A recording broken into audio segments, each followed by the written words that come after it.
Hello ladies, thank you for coming back to my channel. Today I wanted to make a kind of interesting video. I was like, are people gonna think this is a silly video? But I don't think so. I really hope some of you will relate to this topic. I wanna talk about how to decide if you should let your hair go gray, or if you should color it, because this is something I have labored over thinking about. And I think especially with the whole like going gray kind of movement, I forgot what it's called, like there's a whole group of women that are letting their hair go gray. It has made it something I've thought about more, and so I wrote down some thoughts I have on this topic to help you decide if you should color your hair or let it go gray. Okay, so actually I'm going to style my hair. Why not style my hair while we talk about hair? Okay, I haven't done my hair yet today, and I thought it would be a fun way to make this video. So let's go into the bathroom and let's do my hair. Now, I got gray hair, my first gray hair, in my early 20s. It was around when Emma, I think, was a baby, and it was hard, and it's continued to be. I don't know why there's like a weird light thing. There we go. So for me, getting gray hair felt kind of traumatic. I don't know why. And even though I know that aging is a gift from God, it's hard when you start losing the color in your hair, especially when you have dark hair. I have a friend and she's blonde, and I'm like, do you have any gray hairs yet? We're 34 now, come on. She's like, well, if I do, I don't know if I do. And I'm like, seriously, us gray hair, us brown haired girls, brunettes, we got a little harder here, because when and if I let my hair go gray, why is it hard for me to say? It's gonna change my whole appearance, even like some colors that might look good on me, makeup wise, clothing wise. It's gonna be a big change. And as you can see, I haven't let my hair go gray. I color it currently. And I just colored it right before Mother's Day myself, and I cut it, I added some bangs, and I felt really fresh and felt really good about doing it. So this video is not to tell you what to do, okay? This video is to give you some things to consider. So first thing we have to consider if we should let our hair go gray or if we should start coloring it is, do you have the money and do you want to upkeep it? Because coloring hair definitely is something to upkeep. Now, I should preface, I went to cosmetology school. I never worked in a salon, but I did go to cosmetology school and I have my license. I did do a hair and makeup business for weddings for a year. But it has allowed me to be able to color my hair myself pretty affordably. Last time, oh, that's my phone reminding me I need to charge it soon. Last time I just did my hair, it cost me about, I think, $30 for the product that I bought. Is that right? Yeah. It was $15 per tube. So I'm able to do it pretty affordably. But if coloring your hair is gonna be something that is gonna put you out, then that kind of gives you the answer if you can't afford it. Now, you can definitely do it yourself, but be careful with those colors that you buy at the store, the products that you buy at the store, because sometimes they can be harsher on your hair, but a lot of people do that. Like if I didn't have my cosmetology license, I would probably use a box color and do it myself. I don't know what I would do. Maybe I wouldn't. But if you're looking for the cheapest way to do it at a salon, definitely getting an all over color, of course, is the cheapest, as opposed to getting highlights or balayage or all of that. And another thing you can think about and talk to your stylist about is getting a demi-permanent color. So that's what my mom does, and I have been doing that. I actually meant to do that. I've been doing that for a while. And then the last color I bought was accidentally permanent color, and I was like, well, I already bought it. I guess I'm gonna do that. So what's different about demi is with grays, it doesn't fully color the grays. Excuse me.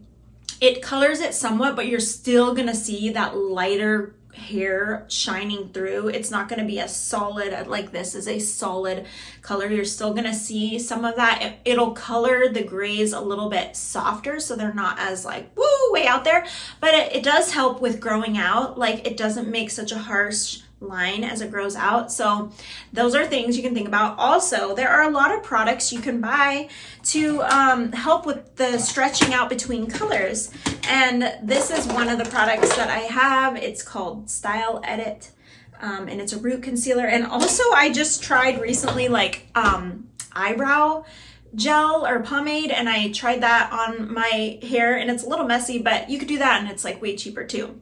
Second thing that I feel like is worth considering is this is the biggest thing, or should I save that for the last?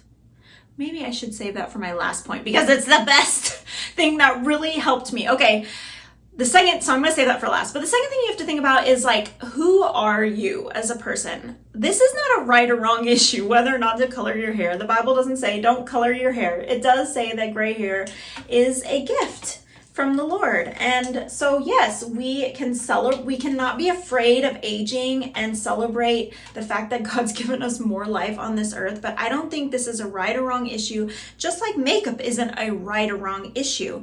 But I think you have to figure out who you are. If you're a more lower maintenance girl and you don't want to do that and you just don't mind being more natural, then do that. But if, for me, I like style, I like makeup, I like doing my hair, it feels like it fits me more. And when I did my hair this last time for Mother's Day, I just felt like I had this spring in my step.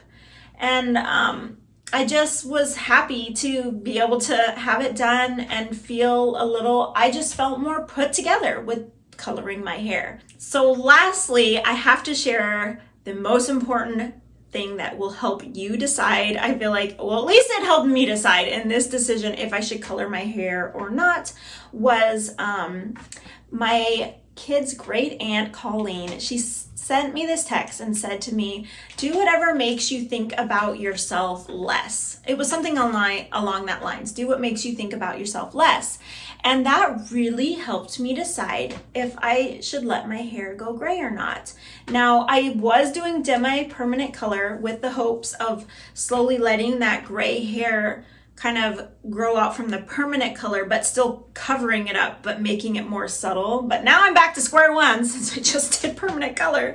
Because I was gonna see, like, maybe I won't mind it gray, I don't know. But I did notice every time I would let my hair start growing out and the grays showed up more and more, I felt, to be honest, like more underconfident. And even when I would make videos, like, I remember propping my phone up in front of the window to try to film a YouTube short or Instagram reel. I post them on both. And I just kept noticing my gray hairs and just feeling like I was having a hard time filming the video. And I'm like, okay, this is ridiculous. So I took her advice, like do what makes you think about yourself less, because I was like overly focused on my gray hairs and feeling underconfident about it. And then when I cover the grays, I just feel like, okay, like I don't have to think about it, like moving on. I'm not in this like, I don't know, torture about my hair or being underconfident about it. Well, I'm all done doing my hair. It's ready to go for the day. And I wanted to just share with you guys, whatever you decide, if you decide to color your hair or you let it go gray, I hope you can feel confident in that decision. Try not to overthink it too much like I did. And also, I just want to tell you guys recently, well, this was a few months ago, I had this thought in my mind about gray hair. This is something that I do genuinely, though I am coloring my hair. I want the Lord to redeem my thoughts about aging and about gray hair, because it is so easy to buy in the lies of the culture of being afraid of aging. And I thought about my gray hairs and I thought, I earned those gray hairs through the trials I've been through in the last 8 years. And I don't know if I got gray hairs quicker because of going through separation and divorce, or if it's just, genetically in my makeup. But I just hope that we can celebrate like what God has brought us through over the years, that we can look back and say, hey, the person that I was at 20, I don't want to be that person still. I want to be the woman of God that He has for me now, and I want to grow even deeper. Like, what if we started looking at each decade we get older as like, wow, where will I be at with God when I'm 40? That's 6 years for me from now. Where will I be at with God at 50? What if we started looking at aging that way, as as time to deeper invest in our relationship with God and like grow that relationship, grow that friendship with him that just keeps getting better and better. I love this scripture verse. I think it's in 1 Corinthians that says, though our outer body is fading away, inwardly we are being renewed day by day. And isn't that so beautiful? Like the world says, as you get older, you're wearing out, you're not as relevant. But God says your spirit cannot be touched by the outer body fading away. We're being renewed day by day until we get to see him in eternity and have everything be renewed in his presence. But no matter what we go through in this life, aging, health issues, trials, like we can be renewed day by day in him. So that's what I'm going to share with you guys. All right, bye.